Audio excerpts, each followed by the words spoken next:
Malapit na po ang Chinese New Year. Pahuhuli ba naman po kayo sa mga patok na kainan doon? Alamin natin ang mga pwedeng chibugan sa Binondo sa report na ito ni Valerie Tan. Binondo, Manila. Ito ang sinasabing pinakamatandang Chinatown sa buong mundo.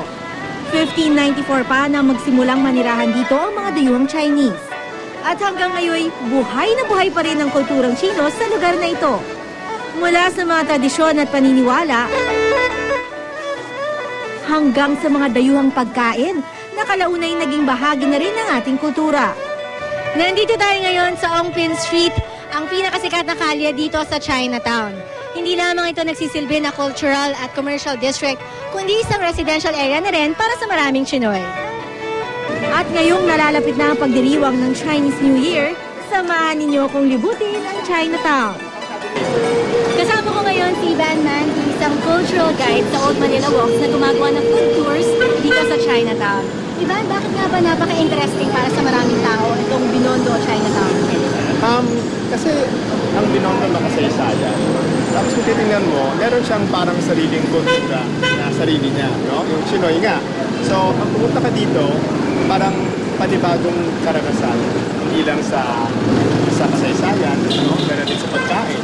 Kasi daming kainan dito. Tapos yung kulay ng lugar, no? Maraming palengke, maraming mga tindahan na kung ano mga binibenta. So, kaya pala ito maraming tao pumunta dito. Ito lang ba ang Chinatown sa Metro Manila? Ito yung pinakasikat at ito yung pinakamakasaysayan. Pero meron din namang Chinatown sa Quezon City, sa Banawe at sa San Juan. Pero syempre, sa tatlong yan, ito yung Binondo yung unang lumilitaw sa isipan. Kung authentic Chinese food ang hanap, Binondo is the place to be. Dinala ako ni Van sa Chinese restaurant na ito.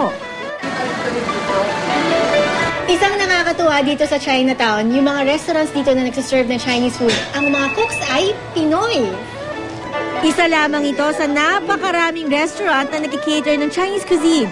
Siyempre, ano pa nga ba ang patok? Di ang pansit na sinasabing pampahaba ng buhay. Ivan, bakit nga ba napansin ko laging noodles ang staple sa mga Chinese na occasions o kahit pang araw-araw? Kasi ang pansit, kung titignan mo, hitik sa laman eh. So marami siyang sahog. So, pagkain siya ng pang fiesta. At syempre, titikman namin ang kanilang ipinagmamalaking chami. Ito ang Mariano Chami, isa sa specialty sa restaurant na ito. Ang Chami, ibig sabihin, pansit gisado. Kaya naman tinawag na Mariano kasi ang isa sa pinaka-VIP o pinaka-lagi nagpupuntang client dito, ang pangalan ay Mariano at ito yung kanyang lagi in-order. Next time, dadali naman namin kayo ni Van sa ilang sikat na lugar dito sa Chinatown. Abangan ang part 2 ng aking Binondo Tour.